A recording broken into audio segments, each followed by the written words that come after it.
Welcome to my home. My name is Lisa, and I'm of kindness and light.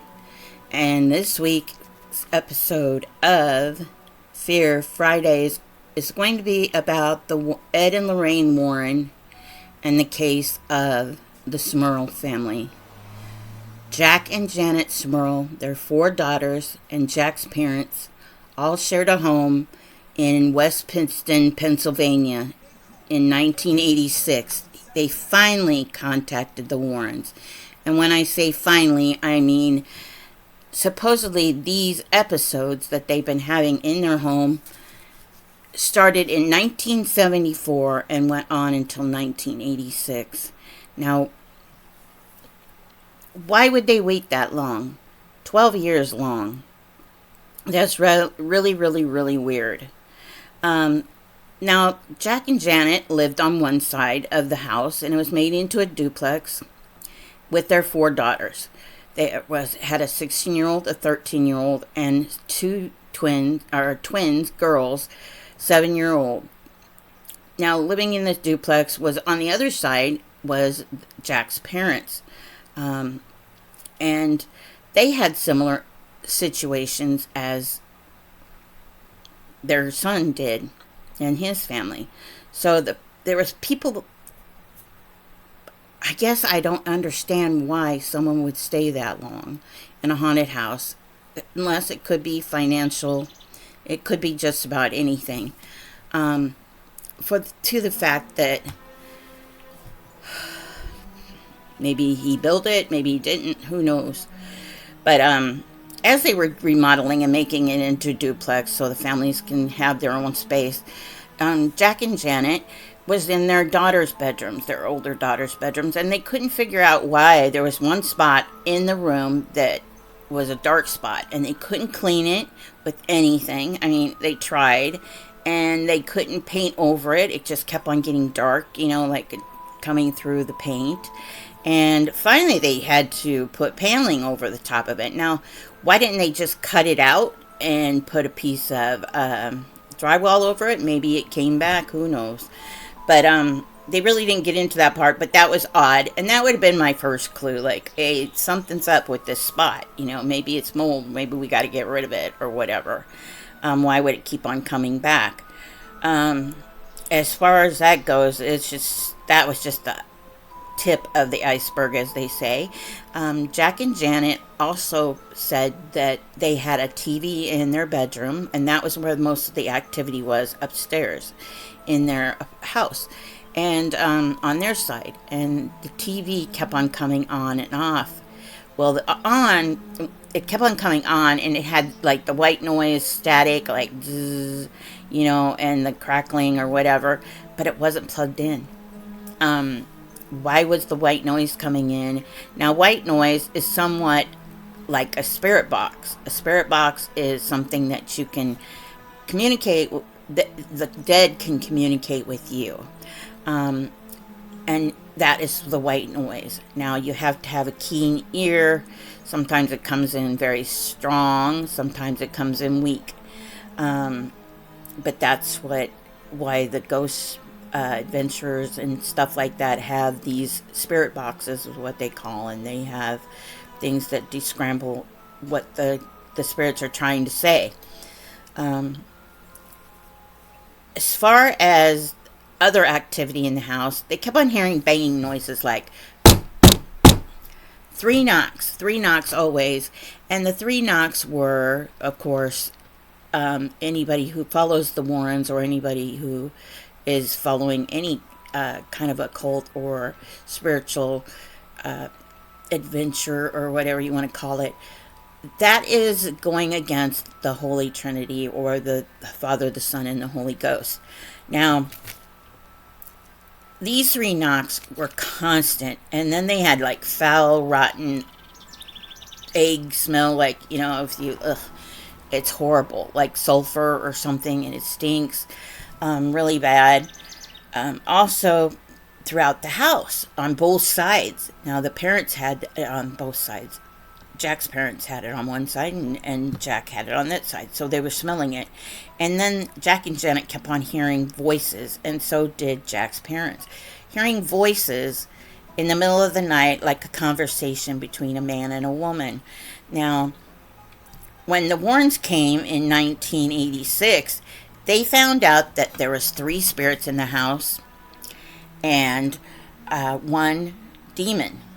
They said there was one demon in the house. Now, they, of course, exorcised the home after they left and, and blessed all the children and the family. But the demon supposedly had physically assaulted Jack and Janet to the point where Janet was pulled out of bed, like viciously pulled out of bed, yanked, like, boom, right out of bed, and in the middle of the night, and that would freak me out. I mean, like, somebody pulled me right out of bed. But they also said they were sexually assaulted, and that's when they called the Warrens and said, "That's it. I can't deal with this anymore. We need to do something."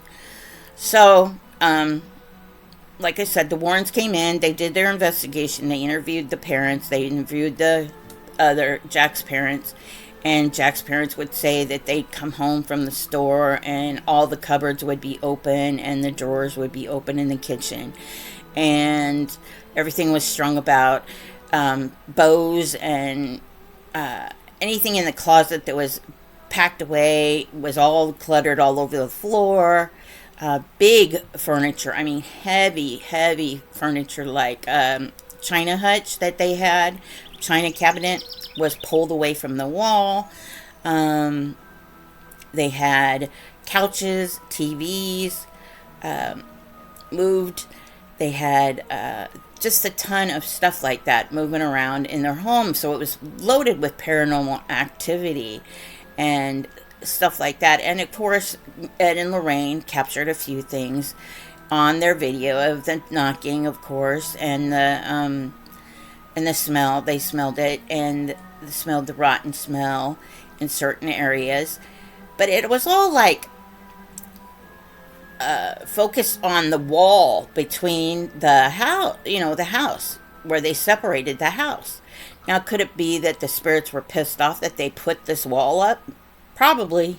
I mean, if you ever done a construction work on a haunted house or anything like that, you can rile up the spirits because you're changing their home. They're changing what they believe what is their home still. So, yes, I truly believe that that's what started it all. They would come in the house, the Jack and Janet and Jack's parents would come in the house and their sinks would be full of water, like standing water, or their tub would be full of water. Why? Maybe the ghost needed to take a bath. Who knows? Maybe somebody was drowned in the water. But one of the weird things was that the toilet kept on flushing by itself. Jack would take the tank off and, of course, look at the inside, the inners or whatever they call it, their guts, and everything was fine in the tank. No clue why it would go off and on like that. It could be the plumbing. And then one night they heard a big loud thud. And they went out to investigate. It was like in the middle of the night, and they went out to investigate what was going on. Jack and Janet did, and they found one of their daughters at the bottom of the steps. Now, did someone push her down the stairs? Like the ghost push her down the stairs, or the demon push her down the stairs, or was she teleported? Because she cannot remember at all what happened, how she got there. She was fine, so that's just something that you had to witness for your eyes, to kind of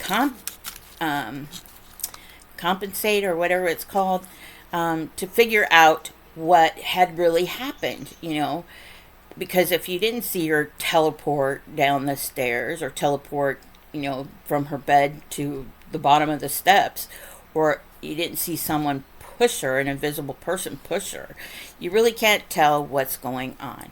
Now, I'm not a skeptic. I believe in all of this stuff, but there are skeptics out there, and of course, that's something that a lot of people would say, hey, how did she get down there? Is it just you telling us this? Did she sleepwalk down the stairs?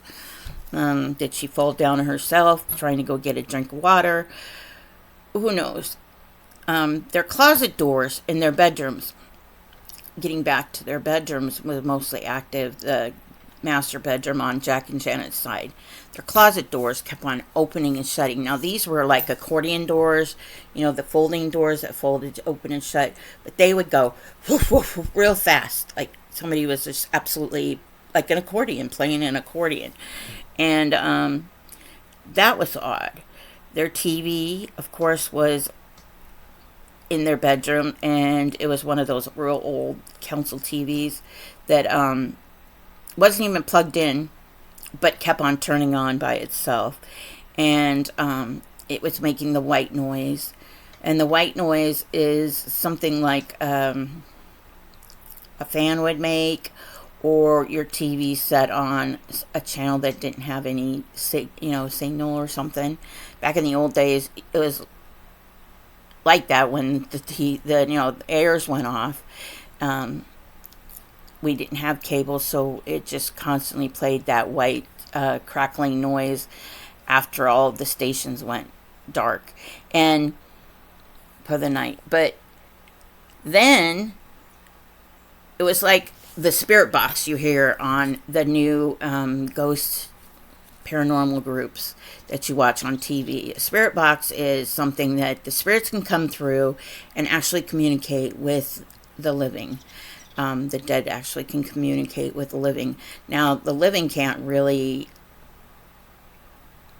I guess you could talk to them and maybe see if they answer the questions. I've never really tried it, and I suggest you don't try it because, you shouldn't mess with things that you really don't know all the facts on, and this is just for entertainment purposes.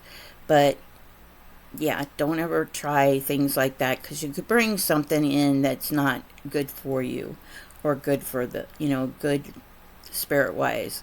You could bring evil in. And after all of that, it's just, I don't get how they could stay in a house for 12 years without contacting anybody. Maybe they did. My only research is the fact that since I am doing this series on the Warrens, it was about the Warrens.